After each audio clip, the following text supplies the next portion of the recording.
Assalamu alaikum wa rahmatullahi wa barakatuh. A very good day to you. Welcome to another episode of Life Matters, because every life does matter. I'm Gouwah Solomon. Stay with me for the next hour or so as we have the privilege of speaking with a remarkable individual whose life's work has intertwined medicine with a deep commitment in humanitarian causes. The world-renowned Norwegian physician specializing in anesthesiology and emergency medicine is a humanitarian author and activist. Dr. Mads Gilbert is a professor at the Arctic University of Norway and has been working with Palestinians for over 30 years.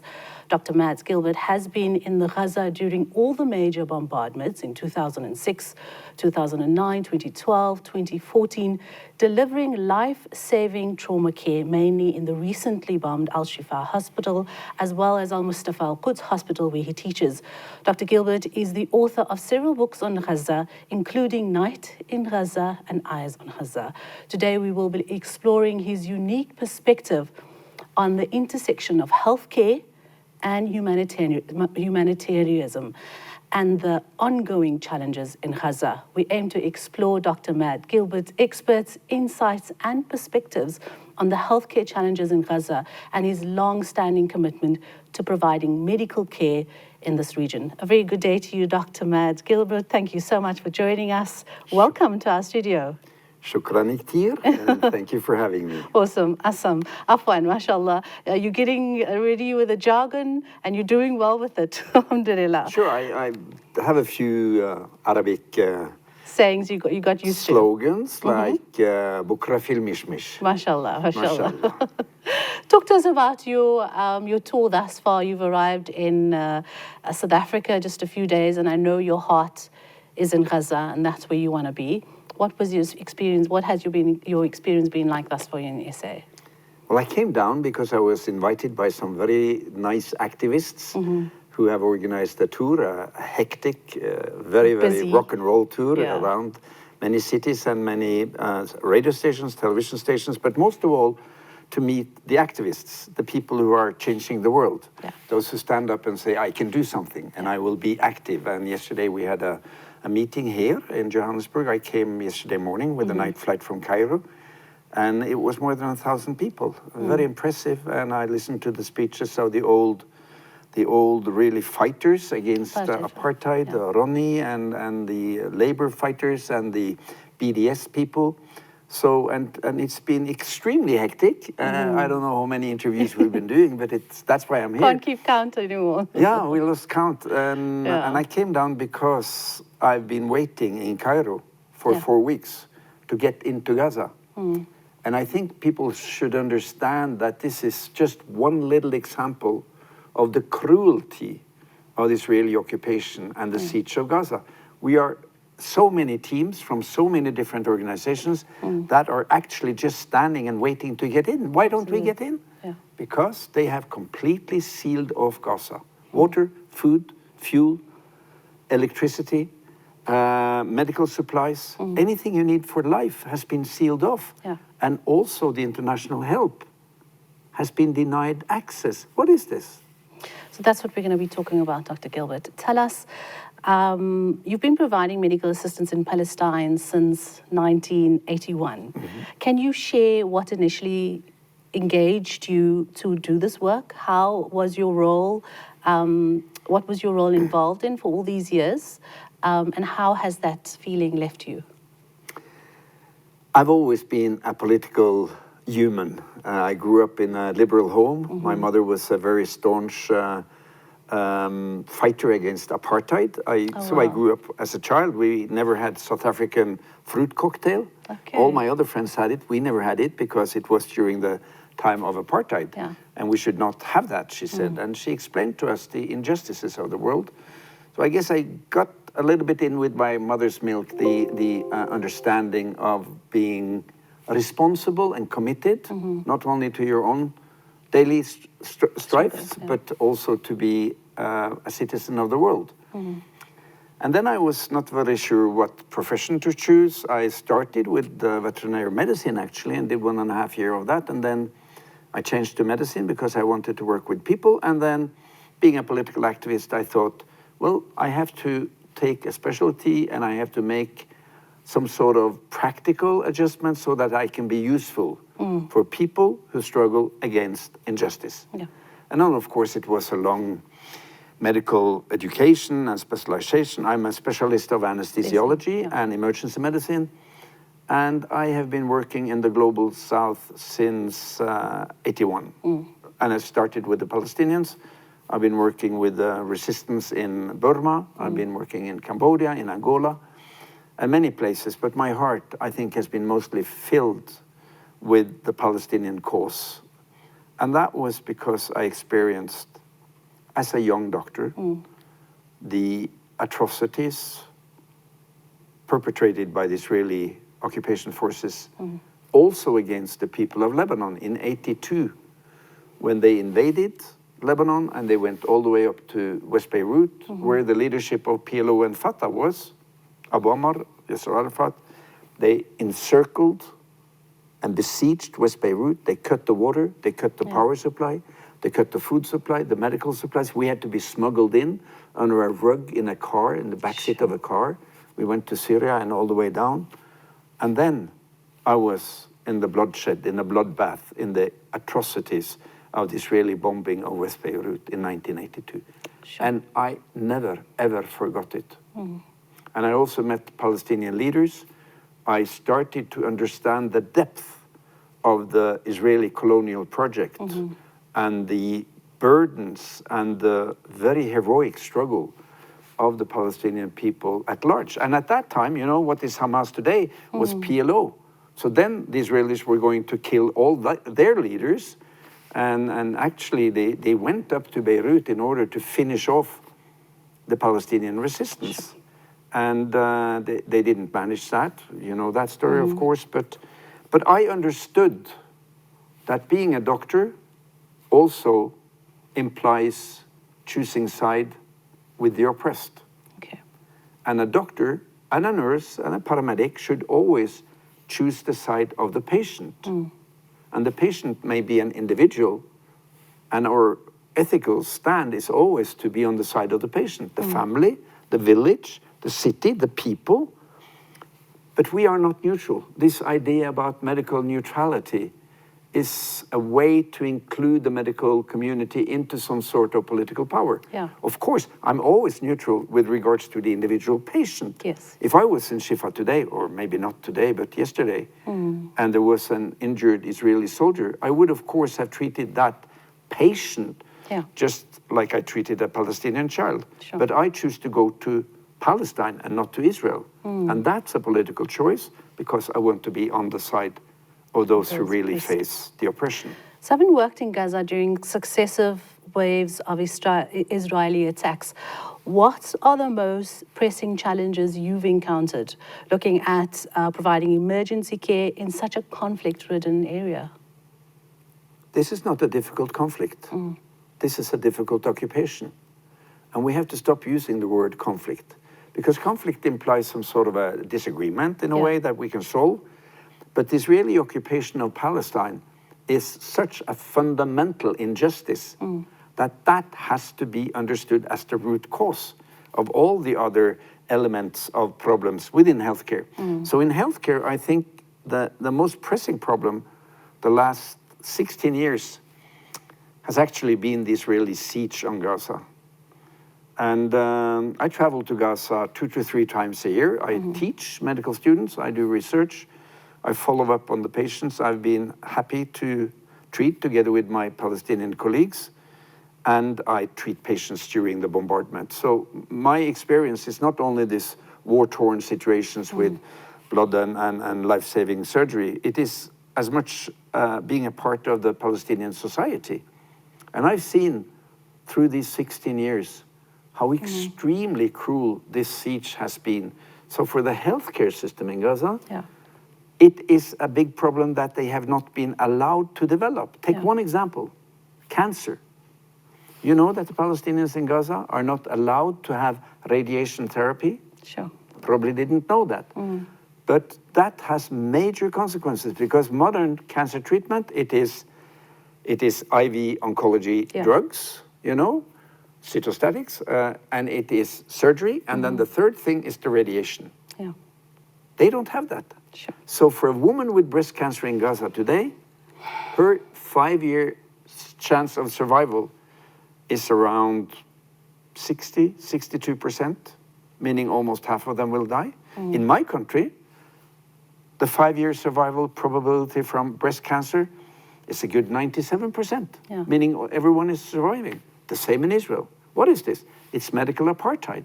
It is to say that you, Palestinian woman, because you're Palestinian and we have occupied you, you will not have access to modern treatment. We let you die. And this is so enraging. It is so unjust that you just have to fight it. So many of the different aspects of healthcare in Palestine and in Gaza has been so hampered and slowed down by the siege that they have had more than enough to take care of the everyday commonplace diseases and problems like a traffic accident or, cancer patients, that the energy and the power to develop really large scale, which they could have done because the Palestinian people they have always been the most educated people in the Middle East, fantastic people. They could have been just at the same level as us. They are having a healthcare system which is formidable. It's very nice. But every item they shall get in is blocked by the Israelis. When we funded a lot of X-ray machines during the COVID because they needed to take X-rays to see if the patients had pneumonia. Mobile X-ray machines. They were sitting at the border for more than a year. Sure. So this is this slow strangulation of a whole society by the occupying force. They would never have done it to any people who was white, blue-eyed, and with blonde hair. Absolutely. So what is this? It's pure racism. It's pure apartheid. Big time, big scale against the whole people of Palestine.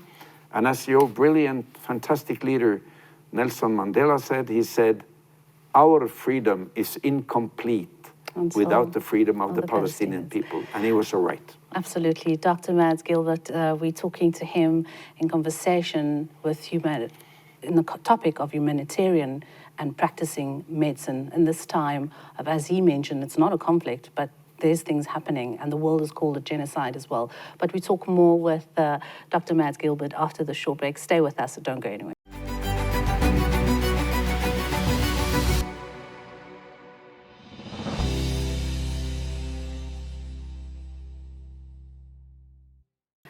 Welcome back. Assalamu alaikum. A very good day to you. Thank you so much for joining us. And remember, if you're listening to us across the lands and over the beautiful seas, please do so on the worldwideweb.hilaal.tv. Tell your friends right now, because we're interviewing Dr. Mads Gilbert. This is an important interview that you need to watch. Dr. Mads Gilbert has served as a doctor for several periods in the Palestinian territories, including the recently bombed al-Shifa hospital in the Gaza Strip. Dr. Gilbert is a distinguished medical doctor in the University Hospital of North Norway. He spans decades of service, both as a leader in emergency medicine and is a dedicated teacher and emergency care provider in the Palestinian hospitals. Now, Dr. Gilbert's unwavering commitment to the well-being of others has led him to Gaza, where he's provided critical care during these challenging times, including successive waves of Israeli attacks, as well as co-authoring books on Gaza, Eyes in Gaza, and Dr. Gilbert shed some light on the realities faced by those in conflict zones. So please stay with us. You can interact with us via our social media pages, WhatsApp us, and tell us how you're dealing with this conflict in Gaza. What is your opinion on the medical staff? What should they be doing? How do they handle it? Because at the end of the day, you don't want to go to the worst scenario, but that is what it is. Dr. Gilbert is expounding on this. So welcome back, Dr. Mads. And we want to, you've expressed, things like cancer. What about, in our country, there's everywhere, there's people suffering from chronic diseases, chronic illnesses. How are these conditions managed in, times of conflict like this and times of war? Because that's what it is. There is a war happening. Innocent people are killed. And you're saying that people can't even access the basics of cancer treatment. So what about those with, on everyday basis, that needs management with diabetes, chronic illnesses, the wounds that are currently being, that people are being affected with, the bombardments of buildings falling on them, children being surrounded by bombs and grey material and dust, covered in blood. I mean, these are the imagery we're seeing and things that we need to explain to our family. So how do these patients actually deal with day-to-day issues like chronic illnesses? Many of them will die because they lack medicine, like the diabetic patient, chronic patients, as you say, renal failure. I got the report just before I came here from Shifa that they had 4 terminally ill patients with renal failure who they could not provide dialysis for. Cancer patients are dying. During this attack on Gaza, where the Palestinian resistance is trying to defend the people of Gaza, the Israeli occupation army is systematically attacking healthcare, because healthcare is important for our safety and our feeling of being cared for if anything happens. So in many ways you could say that healthcare, hospitals, primary healthcare clinics, ambulances, you know, emergency telephone numbers, is part of our human network to not be alone and not die from things that you don't have to die from. And this is what is really attack. All the time they attack ambulance, they attack the ambulance station outside the Al-Quds hospital, where the telephone central to call for ambulances. They attack the primary healthcare system to, you know, deny the patients normal general medicine, and they attack the hospitals. So let's take cancer. The Palestinians have been very eager to build up a central cancer hospital, which was the Turkish Friendship Hospital. I've been happy to work with the Palestinians on that project, and we had a big plan to finally establish radiation therapy in Gaza, funded by the World Bank, the Norwegian government, and the Islamic Investment Bank. We were going to start digging in October. And in this hospital, the Palestinians have organized very good cancer care. What did the Israeli army do? They bombed it.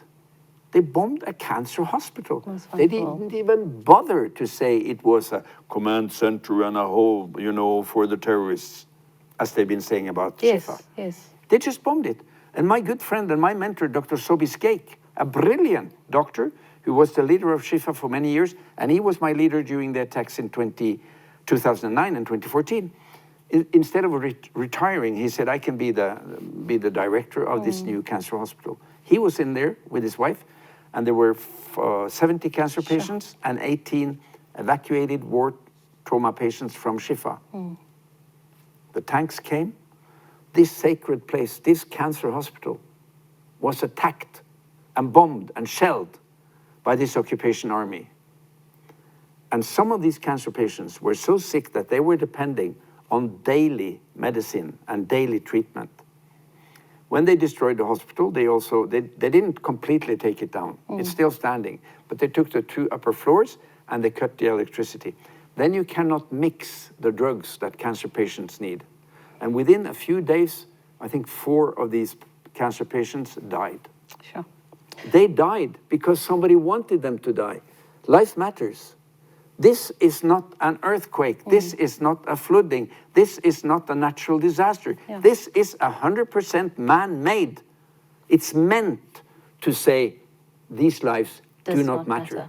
And that is a combination of the cynical politics of occupation and colonialism, and the cynical idea that some people are less worth than others. And that's called racism, and that's called apartheid.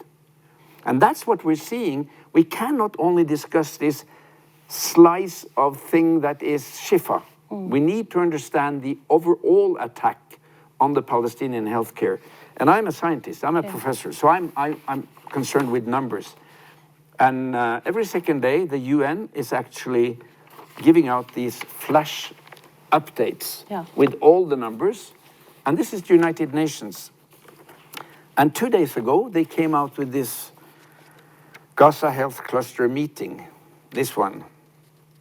And in that one, they are actually dismantling the myth that Shifa is the problem.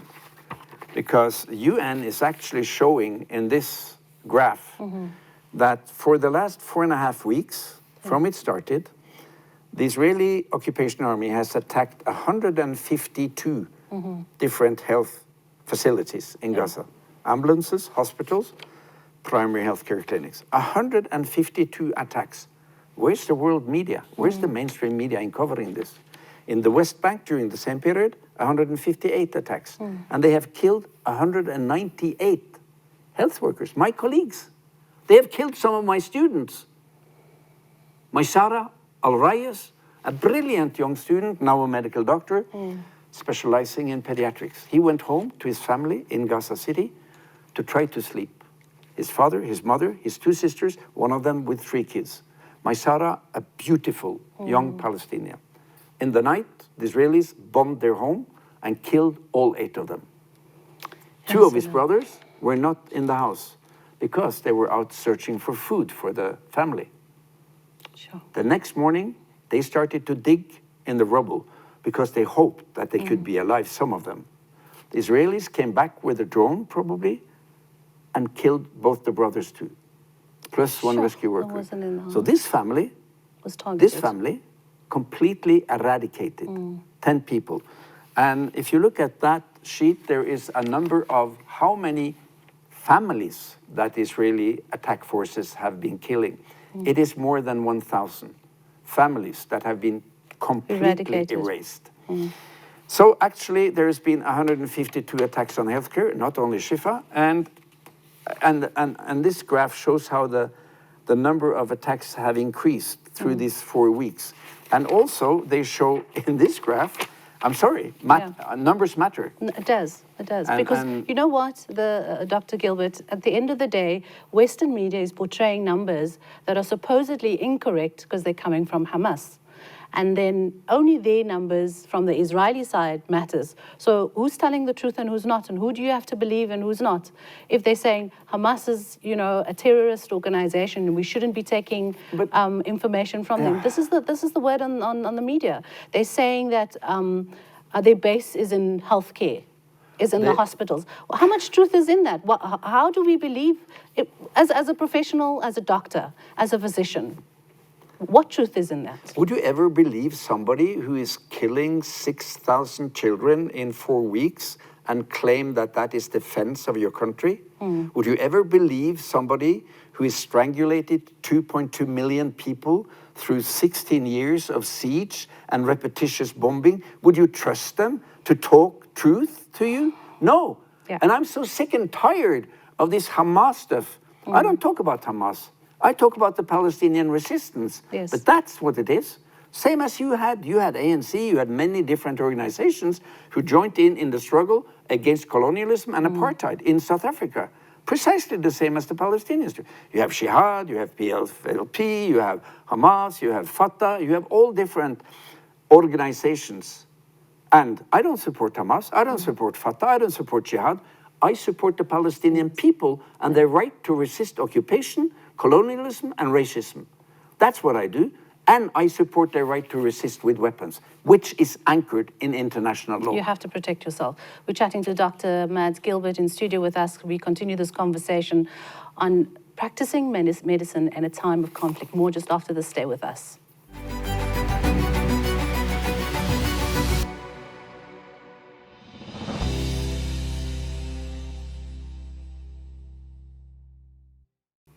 In conversation with Dr. Mads Gilbert, whose unwavering commitment to the well-being of others has led him to Gaza. And today he tells us the stories of those had touched his lives, those that touched his life rather, and is also a co-author and author to several books in Gaza. Dr. Mads, I wanna look at psychological effects, because at the end of the day, these organizations that have been labeled as terrorists, they were children once. They are still children today in Gaza. If you have lost your mother, your father, your brother, your cousin, your neighbor, I can only but imagine what psychological effects that has on you. So you've grown up being bombarded, being bombed, waking up with not knowing where your next meal is coming from, waking up with having a passport, having to prove yourself who you are, and then if you want to cross a border, if you want to go somewhere, you get interrogated over and over and over again. You wake up sleeping, wondering whether you're going to be alive the next day, sleeping with sounds of bombs. What psychological effects does this have for several years? And today, these children have grown up. They want to stand up for themselves, but they are called terrorists if they want to fight for themselves. So let's talk about the psychological effects on children back then who have grown up now to be adults. I think we have to be conscientious and clear about the language we're using. And I do not comply with those calling people who resist occupation terrorists. Should we do that, then we should name all the Ukrainian people a terrorist people because they are defending themselves with weapon against the Russian occupation. And the West is supporting that with money, weapon, and political support and sanctions. So it's strange, this double moral. The Palestinian people are fighting as much as they can against a long-standing colonial occupation and an expanding colonial settlement movement, taking their land, Gaza, 16, 17 years of siege, repetitious bombing. It is almost beyond belief how long this has been going on without the world in some way reacting. Now, before I answer that important question, I'd like to underline that every time I go to Gaza, and I go there 2 to 3 times a year, I'm so impressed by their hospitality, their friendliness, their immense politeness, their class, you know? Wow. They are well-read, they know history, they know literature, they love music, they're dancers. It's a people that I love to be together with. And it's been like that since my first experience in Beirut. So this is a people of a great culture, of a great Arab culture, of a great Islamic culture, of a great individual culture. And they are not allowing themselves to be treated, to behave like the animals they're treated like.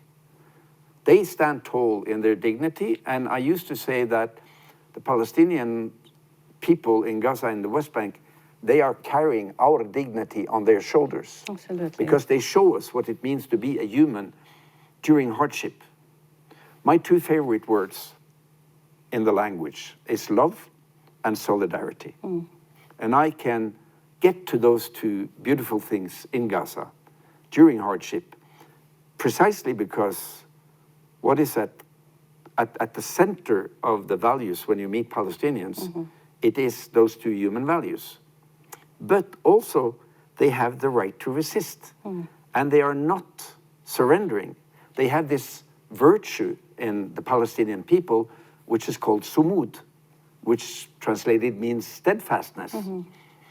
And a famous Palestinian writer once said that the Palestinian people are suffering from the chronic illness of hope. Yeah. They will never give up. So to the psychological aspects. We have a new big body of research, actually, on children in Gaza and in the West Bank and in the diaspora. Don't forget the millions in Lebanon, in Syria, in Egypt, in the camps. And it seems like the majority of the kids under occupation and repetitious bombing, they actually manage, provided some factors. They manage, the majority manage and survive. And some of the most important factors, it is the family, the extended Palestinian family. I mean, you know, the Arab family and all the warmth and inclusiveness. The community-ness, Yeah, and that's very pronounced in the Palestinian culture. Okay. And it's the faith. Most people, of course, Islam, many people also Christians, but they respect each other. And then it is the common cause, the struggle for Palestine. I got a hoodie in Amman the other day. I was there and gave a speech, a talk, and it was from a young Palestinian medical student. Yeah. And he was also a designer. And he gave me this hoodie, and it said in Arabic on the front, as long as the Satar and the olives are staying, we are staying. Oh, brilliant. And with a beautiful picture on the back of an old man with his grandchild holding on to their olive tree. Oh. So this is the way they survive. Family, faith, the national project, the overall struggle. And it's similar to what South Africa has called Ubuntu. Exactly. Ubuntu. Ubuntu. I heard that shout yesterday during the lecture. Ubuntu. Ubuntu. And it is the same struggle. Only that, I guess it was Desmond Tutu who said that the apartheid from Israel is 10 times worse than the apartheid you had. But still the struggle is the same. It's real. Life matters. We don't want inequality. We want every Palestinian child to have the same value as a Norwegian child, a white one. And there is another factor which is more and more explored. It is that you actually, through crisis, you can grow.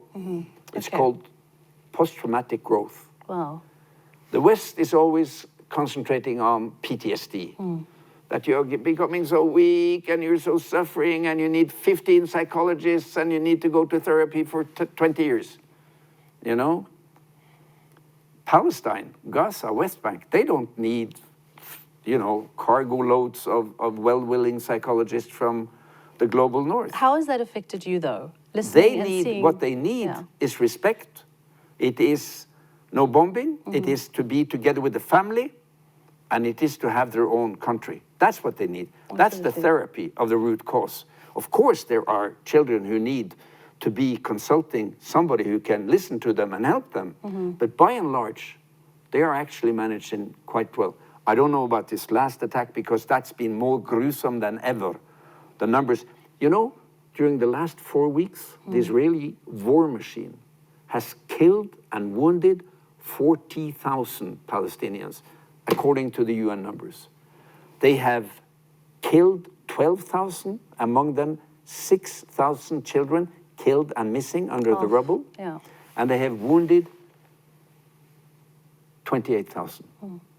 That is 10,000 per week for 4 weeks with the rulers of the world, Macron, EU, this guy in Germany, and this senile, stupid guy in the White House have said, Israel has the right to defend themselves. Oh, yeah.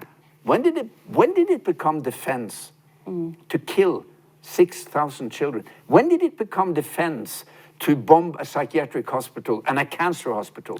You know, in this world, we need to stop this madness and we need to listen to what we think and feel ourselves and not to the propaganda and not to the lies, be it from Israel or from the United States.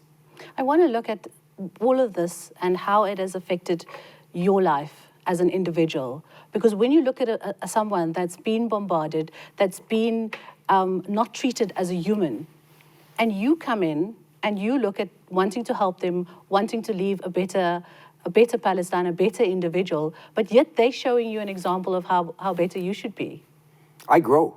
Yeah. I always come back richer from Gaza than when I went. Regardless of it is between the bombings or during the bombings. I always learn new things about human greatness, about solidarity, about the power of love between people. And to me, solidarity is a very important quality that we all can share. And we can all provide it, we can all give it, if we want. If you look yourself in the mirror in the morning, and you ask yourself, what can I do for Gaza today? You'll find out there's a million things you can do. And there is another famous African leader, Samora Machel. Oh, yes. You know him? Yeah. And he said, solidarity is not an act of charity. It's an act of unity between people fighting on different terrain towards the same goal. Equality, respect, humanity, and not racism. And I think that sort of contains everything that I experience when I go to Gaza. Yeah. It is this feeling that we have a common value base, that life matters. We have a common political value base, which is we want to fight colonialism, occupation, and apartheid. And we have a common goal, that everybody should be allocated the same respect, the same human value, and the same prosperous future that we all want for our kids. We should also want that and fight for that for every Palestinian kid be it in Rashidi in Lebanon, in the West Bank, in Gaza, or anywhere in the world. Let's talk about the water situation. Water situation, electricity situation, quickly, we have to wrap up. But when you look at the diseases, the possible infections, if there isn't that, and what is the Palestinian people looking forward to in the future when they do not have water, they do not have electricity, they do not have a hospital? What sort of diseases, what sort of contamination could be happening? You know, as we are speaking, I just got the message on my phone. The Israeli war machine, the machine of death, is actually bulldozing down the buildings in Shifa hospital. Wait a minute. Didn't they say that there were some bunkers underneath? Wait a minute. Shouldn't we have some international committee come and see if that was a true claim? Wait a minute. Didn't the Palestinians resistance say that they invited an international commission to come and see? Oh, so maybe they are leveling Shifa now to bury any possibility that their claims could be proven to be completely false. The water in Gaza has been undrinkable. 80 to 92% of it is undrinkable because of the siege, because of the lack of electricity, because of all these collective punishments implied and imposed by the Israeli occupation machinery during the 16, 17 years of siege. So they already knew that the water is a scarce value. So just to have this in Gaza today, it's more worth than to have the similar amount of gold. That's like gold to them. Water is a precondition for life, and the Israelis know it. That's why they turn off the water to Gaza, to have them suffer. It's a sadistic system. It's not only a pragmatic occupation from a colonialist, it is pure sadism. Why would you let 1.1 million children thirst, freeze, be scared? Because you want to get rid of them. You want them to fly. And the water situation is just as bad as it was and much worse now. They don't have water. The infections, 100% of the war wounds are infected. I talked to a colleague of mine in Al-Aqsa hospital. He said that all the fractures, all the open wounds are infected. They use vinegar to clean them. And when they redress the burns in the children, they find maggots, even if they dress them twice daily. And this is all man-made. It's meant to be. It's suffering. And even my fantastic colleagues, the true heroes, the doctors, nurses, paramedics, medical students, whoever, volunteers in the hospitals, they are shining examples of morality and human values today in this world. That's where you find the lighthouse to see what direction should we go towards in this dark time. We should go towards the care for each other, the solidarity, and the resistance against racism and occupation. We've learned so much with you, Tia, today, and as South Africans, we can definitely put our hearts and souls and, you know, think of it as 10 times worse of what the Palestinians is going through. But what else do you have to leave with our viewers when it comes to, what do I do? What do I feel? What do I go home with? What is the message you'd like to tell When you watch the pictures and the videos from Gaza, don't despair. It's so easy to feel helpless. Don't feel helpless. We are not helpless. They want us to feel helpless.